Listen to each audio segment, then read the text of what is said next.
تو در نکاح میگن که قلنفر نیارین که زندگی آدم تیز میشود، زندگیش ناخوب میشود، زندگیش دیگر. باور کن اینا ضعیفی ایمان ما و شما را نشان میدن. اینا یک سفسطه های هستند که در همین دین ما و شما داخلشان کردگیند. باور کنید کدام بگیم یگان کثافت و بدبخت جایگیر کردگی است. ما و شما را چنان ترساندن که حتی از قلنفر میترسیم که اون که نعمت خداست. ایرا باید که انسان خورد داخل، چی در نکاح، چی در توی، چی در کدام معرکه نباشد. اینا دروغ هستند، اینا را باور نکنید. اگر شما با اینا اعتقاد داشته باشین و همین رسم و همین بگیم جاهلیت اگر جاری کنین، شما گناهکار میشوید. اینا دروغ هستند، باور نکنید. اگر شما از ریختن موی سر یا اینکه از بریشی، از لاغری، بی اشتیایی بودن، از وزن نالازمه، پروستات، درد دل، درد گرده، درد معده و یا اینکه خونو گرفتگی روده ها اذیت میکشید، پس با این رقم های در روی اکران بوده زنگ زنید. کمی از بیماری خود معلومات دهید. دوره های گیاهی لازمه را به شما شرکت شفافرما توصیه میدهد. الحمدلله الذی بنعمته تتم الصالحات و بتوفیقه تتحقق الغایات، والصلاة والسلام على البشير النذير والسراج المنير سيدنا وإمامنا محمد صلى الله عليه وسلم وصحبه وأهله ومن تبعهم بإحسان إلى يوم الدين. السلام عليكم ورحمة الله وبركاته. پیش از آنی که موعظه امروزه را اعلان کنیم و آغاز کنیم، اولا از همه شما میخواهم که دست به سوی درگاه پروردگار برداریم و از خدای مهربان ما و شما دعا طلب کنیم تا که خداوند آن مرادهایی که در دل دارین، آن مطلبهایی که در دل دارین، خدای ما و شما اونها را برآورده گرداند. اللهم صل و سلم و بارک علیه. خدای مهربان، از جمعه تا جمعه که مغفرت گناه بنده هست، از این بندگان تو یک جمعه سپری شد و خدایا انسان بی سهو و بی گناه و بی غلط نمی شود.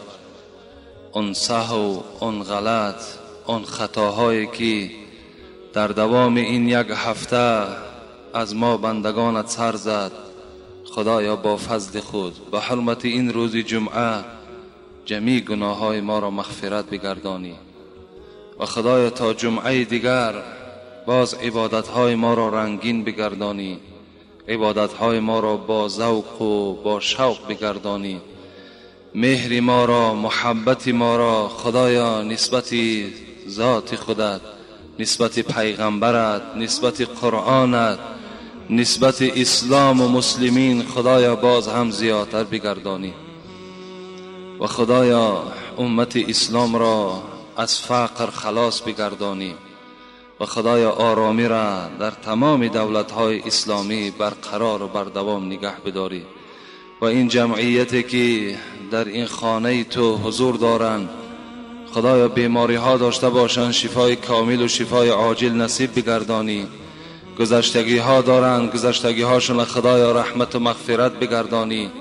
غایب ها دارند، خدایا غایب هاشون حاضر بگردانی. قرضدارهایی که در بین جمعیت ما هستند خدایا قرض هاشون کنده بگردانی و خدایا این جمهوری تاجیکستان ما را و دولت های پیش قدم ترین مبدل بگردانی و رهبریت و اون سردارهایی که در این حکومت ما و شما هستند خدایا مهر و محبتشون نسبت اسلام، نسبت مسلمان ها، نسبت مسجد ها زیاده بگردانی.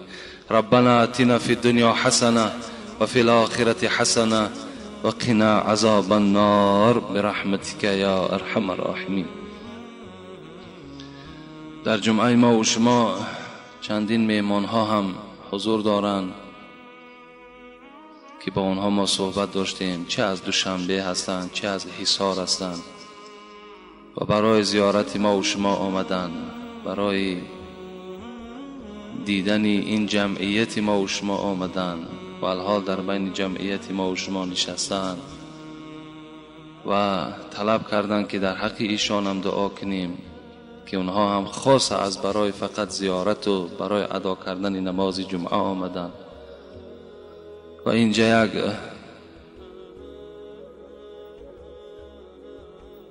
شخص دیگر هم از دنقره از ما خواهش کردند که قابل جان در حقشون دعا کنیم. خدای مهربان این مهمان ها و این برادر قابل جان از جمیع بلا و آفت ها در حفظ امانش خدا نگه بدارد و در هر قدم این مهمان ها خدایا حسنات کتابت بفرماید و هر مراد و مطلوب هایی که در دل این مهمان ها و این برادر ما قابل جان است خدایا با فضل و کرم خود برآورده گرداند. آمین یا رب العالمین. بابای فیض‌الله هم خدا رحمت و مغفرت کند، از همین محله ما بود که فرزندشان اسمت و نبیرشان رمزیا جان که در همین معرکه نشسته‌اند و مخلصی همین مسجد ما و شما هستند، گفتند در حق رمزیا جان در حق باباشان و اسمت باشد، در حق پدرشان گفتند دعا کنید خدای بابای فیض‌الله را روحش شاد، قبرش را خدای مهربان پر نور بگردانی و فرزندها و نبیرهاش خداوند اهل توفیق و اهل هدایت بگردانی. آمین یا رب العالمین. جمعه پیشین ما و شما درباره حقوق شوهرها بالای زنها صحبت داشتیم. الحمدلله که 3 جمعه پیوسته در این موضوع صحبت کردیم و البته باوری دارم که انشاءالله این صحبت ها بی تأثیر نمی مانند. اگر در 10 هم که تأثیر نکرد شاید در 1 نفر هم که تأثیر کند، انشاءالله این هم برای ما و شما بهبودی هست، پیشرفت است. رسول اکرم صلی الله علیه و سلم می گوید فاذا قمت على باب الجنه، وقتی که شب معراج نزد دروازه جنت ایستاده شدم، فاذا عامت من دخلها المساکن، نزد در جنت وقتی ایستاده بودم و نگاه میکردم توده توده مردم وارد جنت میشد. وقتی که پرسیدم اینها کیا هستند، گفتند مردم مساکین و فقیرها هستند. اهل جنت اکثریتش را گفت پیغمبر دیدم فقط مسکین ها و فقیرها بودند. فاذا قمت على باب النار فاذا عامت من دخلها النساء، یکی نزد دروازه دوزخ هم نگاه کردم که توده توده مردم در دوزخ پرتافته می شد، همش از جمله زنها بود. اکثریت اهل دوزخ را پیغمبر خدا گفتند نظارت کردم از زنها عبارت بود.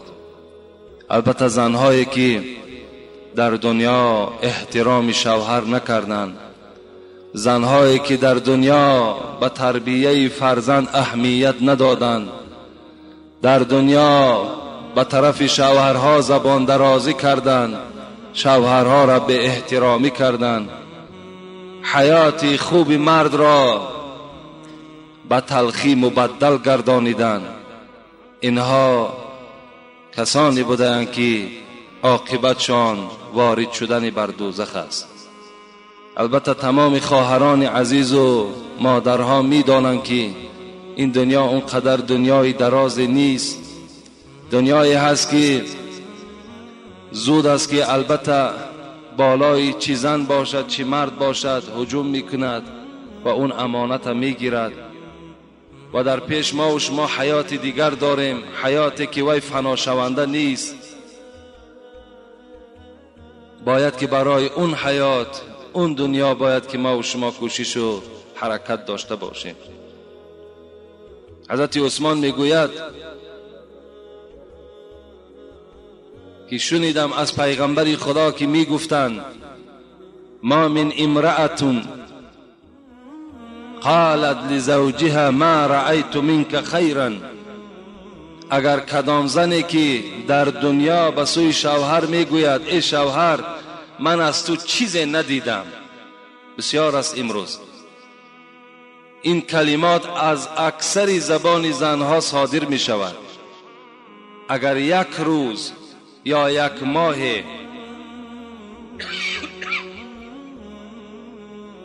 اگر زنها از نعمت‌هایی که در خاندان داشتند شاید سبب‌های پیدا شد و همان نانی با سیری را ندیدند، یا شاید که اون لطف و مهربانی هایی که شوهر داشت در دوام یک روز یا یک هفته اون لطف و مهربانی ها را دیگر مشاهده نکردند، در حال به سوی شوهر میگوید من از تو چیزی ندیدم. وقتی میگوید این سخن از زبان زن صدا داد، احبط الله عملها 70 سنه ولو كانت تصوم و تقوم الليل. پیغمبر خدا گفتند این زن در جواب این سخنی که به سوی شوهر گفتند 70 ساله عبادتشان برباد دادند، اگر چندی که روز روزدار بود شب به نماز بود.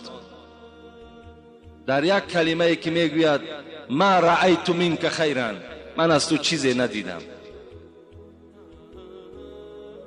باید خیلی با احتیاط باشم. چگونه که یک غلام در نزد مولای خود چقدر احترام دارد، یعنی چقدر با احترام صحبت میکند از روی ترس، باید که زن هم با شوهر خود این چنین صحبت داشته باشد. این زمان انشاءالله اون ثواب هایی که در این جمعه های گذشته گذاشتیم بعد زن نائل می شود.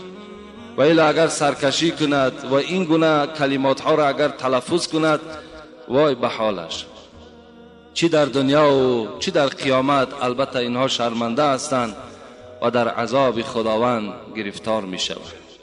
امروز باشد چگونه که به شما خبر دادیم که خیلی سوال های زیاد منتظر جواب هستند.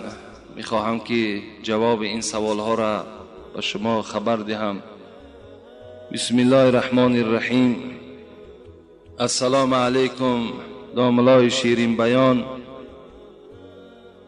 در سنت خواندن پراکنده شدن درست است یا نه؟ از صفها، زیرا مولای ما میگوید درست نیست. یعنی وقتی ما و شما فرض میخوانیم، کدام فرض نماز نباشد، چی فرض جمعه باشد، چی فرض پیشین باشد، چی فرض عصر باشد، ثواب و سنت همین است که در حال جایهای خود عوض کنیم. این ثواب است و سنت است. فقط جمع شدنی، یعنی راست بودنی صف، پر بودنی صف فقط برای نماز فرض است و خلاص. برای سنت اگر شما صف کشین و در صف راست کنیم برای سنت، نماز همه کراهیت دارد، مکروه است. در نماز سنت هیچگاه باید صف راست نباشد و صف نباشد، باید همه پراکنده باشد. سنت انا همین است. اون مولا صد نامعقول کرده است. مولا از هوا گفت است. مولا اگر پسترین کتاب همین شرح گوری را مختصر تماشا کند، در همون در باب سنت ها میگوید که حتی که سنت در مسجد خواندن خودش مکروه است. سنت باید در خانه خوانده شود. و در مسجد که آمدیم باید که جایهاتان، مثال چی قدر میگوید صاحب کتاب که اگر جایها را عوض کنیم و جایهای سجده چی قدر زیاد باشد، همون قدر برای خود شاهد در روز قیامت تیار میکنه. یعنی هر پارچه زمینی که شما عبادت میکنین اینها برای شما شاهدی در روز قیامت میدهند. چند قدر شاهد زیاد شد همون قدر کار شما آسان میشود. این از طریقه سنت خواندن. فرضها را که خواندیم پراکنده شوین در مسجدها هر طرف، حتی در خانه هم که خانه سنت است، اگر به شرط خانه های شما نزدیکتر باشد. دوم سوال، این شعر بیدل را التماس تحلیل کنید. آفت ایجاد است ساز زندگی هوشیار باش، از طراوت خانه دارد در رهی سیلاب گل. اصلا همین تحلیل شعرها دا ما را البته بگیم علم ما نمیرسد، لیکن این برادر از ما خواهش کردن همین بیدل تحلیل کنیم. بیدل خود میگوید که شعرهای من همش کوتاه و بلندی ها دارد. این شعر مرا، نظم مرا با خود کوتاهی ها و بلندی ها دارد. یعنی شما قوت تحلیل او را ندارید. لیکن به هر حال من میگویم که معنای این شعر این است که آفت ایجاد است ساز زندگی هوشیار باش. حضرت میگوید آفت ایجاد معنای که یعنی زندگی انسان از آفتهای زیاد عبارت است. ای انسان هوشیار باش. یعنی در حیاتت ای انسان تو بی‌نهایت آفتهای زیاد میبینی. آفت ایجاد است ساز زندگی هوشیار باش. هوشیار باش که زندگی شما آفت ایجاد است، یعنی آفت ایجاد میکند. یعنی روز به روز آفت ها و روز به روز مشکلات و مشقت شما زیاد میشود در زندگی. از طراوت خانه دارد در رهی سیلاب گل. طراوت گفته اصلا معنای تر و تازگی را دارد. طراوت تر و تازگی. میگوید که گل برای آنه که همین تر و تازه بماند خانه دارد در رهی سیلاب گل. همین رهی سیلابه را، رهی سیلاب یعنی رهی سیلابه آب، همین گل برای آنه که تازه بماند، دائم شکفته بماند، برای همین تازگی و حیات بردوامش همین رهی سیلاب برای خودش اختیار کرده است. انا انسان هم میگه زندگیش مثل گل است، بلای آنه که مثال همین آدم زنده ماند، حیاتش بردوام ماند، باید که همین مشقت هایی که در بالاش میاد همین ها را باید که چیکار کند؟ تحمل کند و روپرو شود. چی گونه که گل از سیلاب یعنی از آمدن سیل عذاب دارد، مشقت دارد. این از همین معناش باور میکنم دیگر از این ممکن که دیگر تحلیلی نداشته باشه.